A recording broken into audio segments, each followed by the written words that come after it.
कि एक ही परमात्मा प्राणी प्राणी में बैठा हुआ है, अर्थात कोई भी प्राणी ऐसा नहीं है जिसमें उस भगवान का वास नहीं हो। जब किसी भी व्यक्ति को इस बात का ज्ञान हो जाता है तो उसे अधर्म करने का मन नहीं करता, क्योंकि दूसरे को चोट पहुंचाना अपने को ही चोट पहुंचाने के समान है।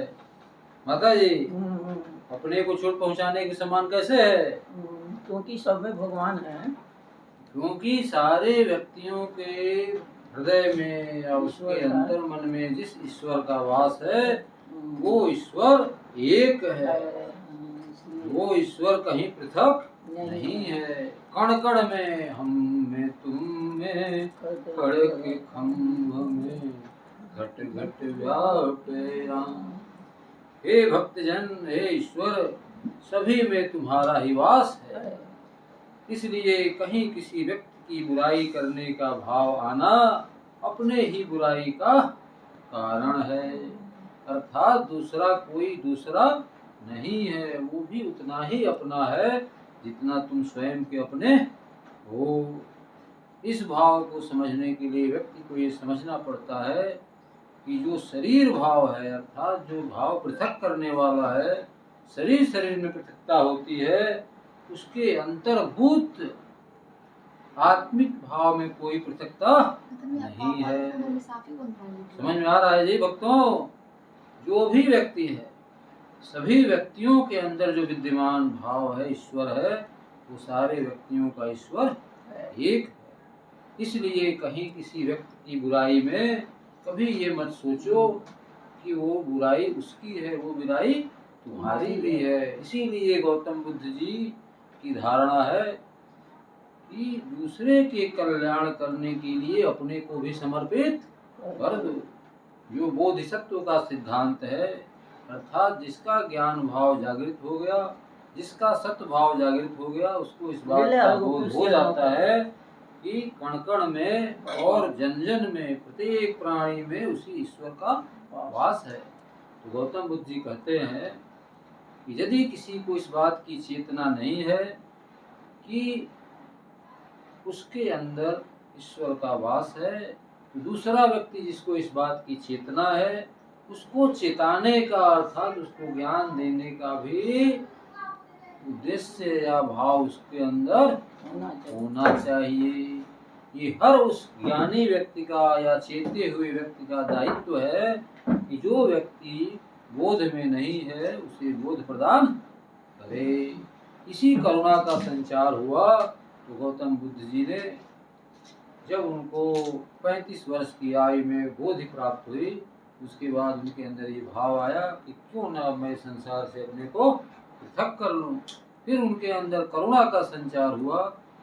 करुणा के संचार में ये भाव आया कि संसार के लोग भी हमारे अपने हैं, इनके द्वारा जो परेशानियां इनकी जिंदगी में पैदा की जाती है, क्योंकि व्यक्ति अपने ही जीवन में परेशानी करने का और उद्धार करने का माध्यम है। अपना ही ये व्यक्ति उद्धार कर दे या अपना आदमी पतन कर ले। देखिए वही रावण जब भगवान शिव की तपस्या किया, शिव की साधना किया, उसी रावण को सोने की लंका प्राप्त हुई। सोने की लंका, और इस ऊंचाई पे हो गया कि रावण से सारे देवी देवता दबते थे, सारे लोगों में सर्वोपर रावण था। भगवान शिव का इतना बड़ा भक्त था कि भगवान शिव ने उसे जितने भी प्रकार के सुख सुविधा साधन और अस्त्र शस्त्र सब प्रदान किए। यहाँ तक कि माँ भगवती भी लंका में वास करती थी। लेकिन जब रावण के अंदर ये भाव गलत रूप से आ गया, किसी भी मातृसत्ता के अपमान करने का भाव आया, माँ सीता का उसने हरण किया, तो उसी रावण का पतन हो गया। इसलिए दूसरे की बुराई भी व्यक्ति इस बात को सोचे कि उसकी बुराई भी यथासंभव दूर करने का प्रयास करे। यही मानवता है, यही संतों का भाव है। इसीलिए कहा गया कि तरुवर फल नहीं खात है, अन्न दीन संचयनी, अपरमार्थ के कारणे साधु धरासरी। अब परमार्थ यहाँ पे दो अर्थों में है। परमार्थ अर्थात परमार्थ भी है, परमार्थ भी है अर्थात परम अर्थ। साधारण अर्थ तो दुनियावी अर्थ है, और परम अर्थ क्या है? उस परम पिता परमेश्वर के भाव में जब व्यक्ति जिंदा रहता है या उनके लिए जब प्रयास करता है तो वही परमार्थ हो जाता है। तो परमार्थ के कारण साधु धरासरी। अब इसका भाव देखिए, व्यक्ति को संसार में रहते हुए पानी, भगवान की जय जय हो, प्रणाम, बहुत सारी चीजें मुफ्त में प्राप्त करता है। हवा, पानी, मिट्टी, प्रकृति से अन्न, फल, फूल, सारी चीजें आपको ईश्वर के इस प्रकृति से प्राप्त है। इसके लिए आपके द्वारा कोई भी चीज प्रत्युत्तर में नहीं दिया जाता।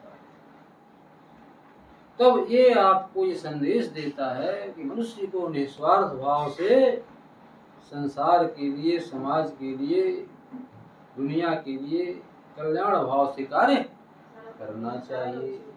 इसी को लोक संग्रह की भावना गीता में कहा गया। गीता में कहा गया कि जब आदमी का संसार में जन्म हुआ, लोक में व्यक्ति का जन्म हुआ, तो उससे बहुत सारी चीजें आसपास से प्राप्त होती है। अब सोचिए, माता पिता उसको खाना पीना, रहना, ओढ़ना, बिछौना सब प्रदान करते हैं। कोई माता पिता ये सोच के प्रदान नहीं करता कि कल के डेट में ये हमको देंगे इसलिए मैं इन्हें दे रहा हूँ। जैसे लोग कह देते हैं स्वार्थ लाग करे सुप्रीति, ये तो मूर्खता की बात है। कौन माता अपने बच्चे को स्वार्थ के वशीभूत होकर दूध पिलाती है? सभी एक स्नेह के वशीभूत होकर कार्य करते हैं। उसी तरीके से पिता भी अपने बच्चों के लालन पालन के लिए कितना दुनिया में संघर्ष करता है। उसी तरीके से मित्रता निभाने वाला व्यक्ति अकारण ही मित्रता निभाता है। इसलिए जो अच्छी चीजें हैं उसको अच्छे भाव से ग्रहण करना चाहिए, उसके लिए छिछली चीजों का इस्तेमाल नहीं करना चाहिए। बोलिए सियावर रामचंद्र की जय। अब भगवान कहते हैं कि सच्चिदानंद स्वरूप भगवान श्री कृष्ण को हम नमस्कार करते हैं, जो जगत की उत्पत्ति, देखिए यही बात आ गई। भगवान श्री कृष्ण को हम क्या देते हैं भाई? सच्चिदानंद स्वरूप भगवान श्री कृष्ण को हम नमस्कार करते हैं, प्रणाम करते हैं, जो जगत की उत्पत्ति, स्थिति और विनाश के हेतु तथा आध्यात्मिक, आधिदैविक और आदि भौतिक तीनों प्रकार के तापों का नाश करने वाले हैं। अर्थात भगवान अकारण ही दुनिया की भलाई करते हैं। भाई सारी चीजें प्रकृति से आपको प्राप्त है। एक मिनट के लिए हवा यदि रुक जाए तो सबका प्राण हरण हो जाए। भगवान सूर्य की रोशनी प्राप्त होना बंद हो जाए, सारे जीवों की जिंदगी नष्ट हो जाए। अभी इस पृथ्वी मंडल का इधर उधर भूचाल में स्थान परिवर्तन हो जाए, पूरी दुनिया तत्क्षण नष्ट हो जाए। इतनी सारी बाध्यकारी स्थितियों में भी हम अहंकार करें, इससे बड़ी मूर्खता क्या है? जिस समय श्री सुखदेव जी का योगोपवीत संस्कार भी नहीं हुआ था तथा लौकिक वैदिक कर्मों के अनुष्ठान का अवसर भी नहीं आया था, तभी उन्हें अकेले ही संन्यास लेने के लिए घर से जाते देखकर उनके पिता व्यास जी विरह कातर होकर पुकारने लगे। व्यास जी तो परम ज्ञानी थे, लेकिन जो मोह है परम ज्ञानियों को भी बांध लेता है, अपने बंधन में डाल देता है और उनका सारा ज्ञान उड़ जाता है। इसलिए ज्ञान तब महत्वपूर्ण है जब ज्ञान सदैव हमेशा हमारे साथ हमको ऊंचे भाव में स्थापित रखे। इसलिए पुस्तकीय ज्ञान से ज्यादा महत्वपूर्ण व्यक्ति के जीवन में उतरा हुआ ज्ञान होता है। वो पुकार उठे, बेटा बेटा कहाँ जा रहे हो। उस समय श्री सुखदेव जी के तन्मय होने के कारण वृक्षों ने श्री सुखदेव जी की तरफ से उत्तर दिया था। वृक्षों ने क्या कहा? वृक्षों ने कहा, अरे गुरु व्यास जी, आप क्यों कातर हो रहे हैं? जिसकी जहाँ गति है वहाँ वो जा रहा है। न ये तुम्हारा था न ये तुम्हारा होगा, तुम क्या इसके चक्कर में पड़े हो। ये जहाँ का था वहाँ जा रहा है। इसलिए सियावर रामचंद्र की जय। ऐसे सर्वभूत हृदय स्वरूप श्री सुखदेव जी मुनि को मैं नमस्कार करता हूँ। किसी मजबूरी में हो, परिस्थिति में हो तो अपना काम करिए, ठीक ना। यदि कोई असुविधा हो, कोई कार्य हो तो उस कार्य को करने में कोई बाधा नहीं है। सुत जी ने कहा, सौनक जी तुम्हारे हृदय में भगवान का प्रेम है, इसलिए मैं विचार कर तुम्हें संपूर्ण सिद्धांतों का निष्कर्ष सुनाता हूँ। जो जन्म मृत्यु के भय का नाश कर देता है, अर्थात जन्म मृत्यु के भय का भय किसे लगता है? जो मोह में रहता है, अर्थात इस दुनियावी मोह में जो पड़ा रहता है, उसी जन्म मृत्यु का भय सताता है। अन्यथा जब शरीर में आने का कुछ पता नहीं तो जाने के बाद का क्या पता। तो जो व्यक्ति इस संसार से मोह नहीं करेगा, उसे अपने जीवन से भी मोह नहीं रहेगा। जो भक्ति के प्रवाह को बढ़ाता है और भगवान श्री कृष्ण की प्रसन्नता का प्रधान कारण है। भगवान कृष्ण प्रसन्न किस बात से होते हैं? भक्ति से प्रसन्न होते हैं। अर्थात जिसको इस दुनिया से मोह घट जाता है, तो दुनिया से मोह घटेगा। जैसे कोई स्वामी है और उसका सेवक है, अब देख रहा है स्वामी के सेवक हमारा मन दूसरे जगह लगा है, तो स्वामी भी अपना मन उससे हटा लेगा। और स्वामी देखेगा कि नहीं, हमारे सेवक का मन हमेशा हम ही से लगा हुआ है, तो फिर भाई भक्त का वो खुद ही ख्याल करेगा कि भाई खाए कि नहीं खाए, अरे राम खाए कि नहीं खाए, अरे श्याम खाए कि नहीं खाए। जब भक्त अपने को स्वामी से जोड़ लेता है तो स्वामी भी भक्त की चिंता करने लगते हैं। इसी को क्या कहते हैं? योगक्षेम कहते हैं। जब परमात्मा से आत्मा का जोड़ हो जाता है, अर्थात जीवात्मा जब अपने को परमात्मा से जोड़ लेती है, तो उसके सारे दायित्वों का भार परमात्मा अपने ऊपर ले लेते हैं और उसकी सारी चिंता दूर हो जाती है। क्योंकि किसको किस बात की चिंता? जब ये दुनिया जिसकी है वो चिंता करेगा, हम किस बात की चिंता कर सकते हैं? श्री भगवत शास्त्र का प्रवचन सुनते हुए, समझते हुए इस बात को हमेशा ध्यान में रखिए कि किसी बात की चिंता मत करिए। श्री सुखदेव जी ने कलयुग में जीवों के काल रूपी सर्प के मुख का ग्रास होने के त्रास का अत्यंतिक नाश करने के लिए, अर्थात जो आम व्यक्ति, साधारण व्यक्ति, इस काल रूपी कहा जाता है ना कि काल के फंदे से सभी घबराते हैं और काल का फंदा सबको बांधे हुए है। तो काल के फंदे से मुक्त कौन है? जो महाकाल का पुजारी है। जैसे जब कोई बड़े स्वामी का चेला रहेगा तो छोटा स्वामी क्या करेगा? भाई जो महाकाल का चेला है उसका काल क्या करेगा? इसलिए यदि काल से बचना है तो महाकाल की शरण में जाओ, और महाकाल की शरण में जाओगे तो क्या है?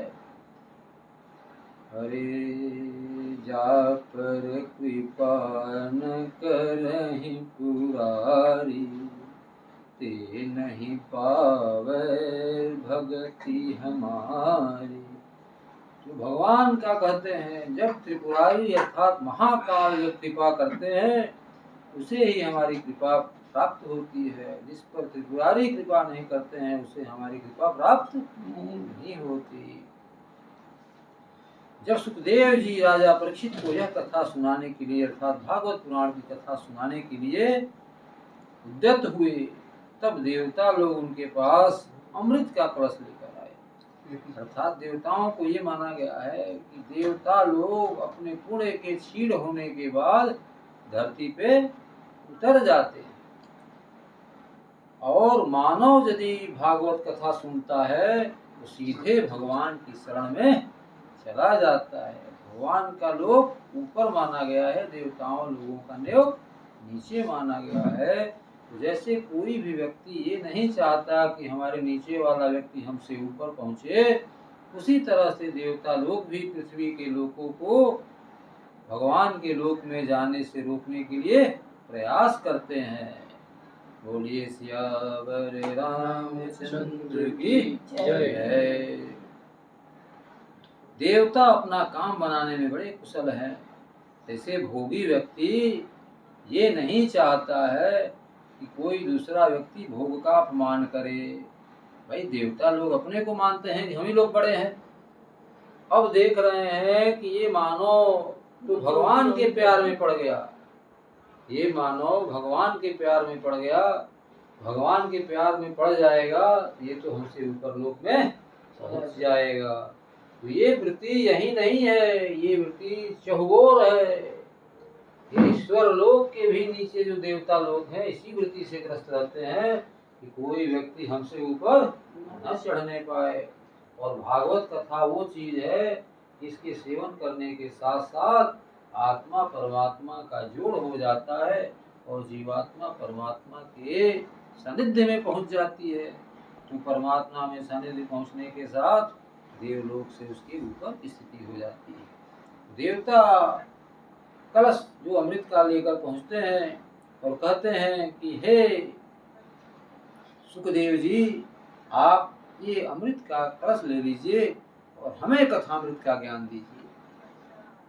इस प्रकार राजा परीक्षित को विनिमय द्वारा अमृत का पान कराइए और हमें कथामृत अर्थात श्रीमद् भागवत कथामृत का पान कराइए। अर्थात देखिए, राजा को आप जो है अमृत पिला के जिंदा ये अमृत पिला दीजिए कि वजर अमर हो जाए। भाई उसका था ना कि राजा परीक्षित की 7 दिवस के बाद मृत्यु होनी है, तो हम लोग आपको उपाय भी बता रहे हैं। अब देखिए भाई, मृत्यु होनी है 7 दिवस में और उसने पकड़ लिया ऐसा रास्ता कि वो बहुत ऊपर चला जाएगा। देखिए मनुष्य के जीवन में कितने सुंदर सुंदर संयोग है। एक तरफ उसके पास पतन की स्थिति आई कि उसका जीवन नष्ट होने वाला है। अब उसने श्रीमद् भागवत पुराण का जो शरण लिया, यही नष्ट करने वाला कारण उसके चरम पे जाने का कारण बन गया है। जो हमारा स्थान है, थोड़े से मानसिक परिवर्तन और उच्च कोटि के भाव में रहते हुए हम उसे कितनी ऊंचाई दे सकते हैं, ये श्री राजा परीक्षित जी की कहानी का स्पष्ट प्रमाण है। जो राजा परीक्षित इस भाव से दुखित होकर कि अब 7 दिवस के अंदर मृत्यु हो जाएगी, उन्होंने भागवत कथा सुनने का निश्चय किया। अब देवता लोग सोचे कि अरे बताइए, ये तो हम लोग यहाँ परास्त होने लगे, अभी परीक्षित तो हम लोगों से भी ऊपर ही लोक में पहुंच जाएंगे और हमारी कथा भागवत पुराण की बजाय हम लोग इसको अमृत का पान करा के कम से कम इसको ऊंचे लोक पे न पहुंचने दें। श्री सुखदेव जी ने यह सोचकर कि कहाँ कांच और कहाँ मणि, कहाँ अमृत रूपी कांच और कहाँ सुधामृत रूपी मणि। देखिए, कांच से तुलना किया गया अमृत की और मणि से तुलना किया गया सुधामृत की। श्री सुखदेव जी ने ऐसा सोचकर देवताओं की हंसी उड़ा दी। श्री सुखदेव जी जैसे भाई कोई ज्ञानी व्यक्ति है, अब उसको आप सोना चांदी ले जाके प्रसन्न करना चाहेंगे तो हंसेगा ना, कि अरे भाई क्या पागल हुए हो, क्या करेंगे। जड़ के चक्कर में कौन पड़ता है? जड़ के चक्कर में जड़ ही पड़ता है। जो जड़ बुद्धि होगा वही न जड़ पदार्थ के चक्कर में पड़ेगा, चाहे सोना चांदी हीरे मोती, वो सब क्या है, जड़ संसार से ही तो है। जब ये जड़ संसार छूट ही जाना है, इसे छोड़कर चले ही जाना है, तो इसके चक्कर में पड़ने वाली कितनी बड़ी मूर्खता है। चिंता तो उस बात की करो जो तुम्हारे साथ चलना है। भाई दोस्त की चिंता आदमी करता है क्योंकि दोस्त हमारे साथ रहता है, हर सुख दुख में हमारा साथ देता है। कोई कितना भी बड़ा व्यक्ति हो, जब हमको साथ नहीं देने वाला है तो हम उसको क्या पूछेंगे। भाई मान लीजिए कोई व्यक्ति ऐसा मिले आपको, 2 व्यक्तियों में आपको चुनाव करना हो, एक व्यक्ति ऐसा है जो सदैव आपका साथ दे रहा है, भले वो बहुत अनपढ़ गवार है, साधारण व्यक्ति है, वो एक व्यक्ति खूब पढ़ा लिखा ज्ञानी है, बस कभी साथ नहीं देने वाला है, बस आया आप चल देगा। तो आप तो उसी की चिंता करेंगे ना जो कि आपके साथ हमेशा सुख दुख में खड़ा रहने वाला है। उसी तरह से परम पिता परमेश्वर हैं जो आपके साथ सदैव साथ देने वाले हैं, वही आपके मूल भाव हैं। तो व्यक्ति को सदैव अपने मूल भाव की चिंता करना चाहिए, इस जड़ जगत की चिंता नहीं करनी चाहिए। ये माया संसार है, ये तो आज नहीं तो कल छूट ही जाना है, इसका कोई ठिकाना नहीं है।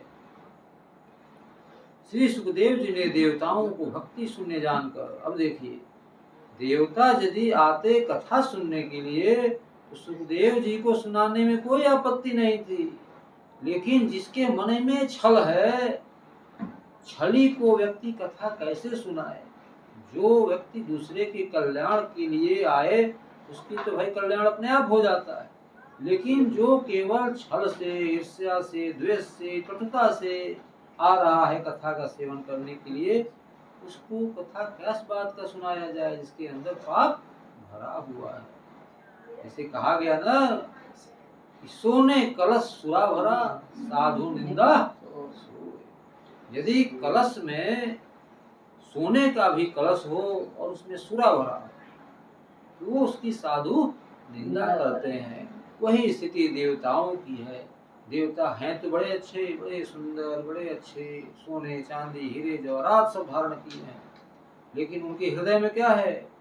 छल कपट, इन सब चीजों का वास है। ऐसे देवताओं को कोई संत महात्मा अपने सानिध्य में कैसे रख सकता है? ये कारण था कि श्री सुखदेव जी ने देवताओं को भक्ति शून्य जानकर, क्योंकि उनके अंदर भगवान की भक्ति होती वो भी भगवान के देवलोक में पहुंच जाते। अब यहाँ आ जाइए कि जो भक्त रहेगा उसको सांसारिक सुखों की इच्छा नहीं है। और सुखदेव जी क्या किए, इस बात को जानने के लिए आगे बढ़ते हैं। बोलिए सियावर रामचंद्र की जय। पूर्व काल में श्रीमद् भागवत के श्रवण से ही राजा परीक्षित की मुक्ति देखकर ब्रह्मा जी को भी बड़ा आश्चर्य हुआ था। उन्होंने सत्यलोक में तराजू बांधकर सब साधनों को तौला, अन्य सभी साधन तौल में हटके पड़ गए और अपने महत्व के कारण भागवत ही सबसे भारी रहा। यह देखकर सभी ऋषियों को बड़ा आश्चर्य हुआ। ये मद्भागवत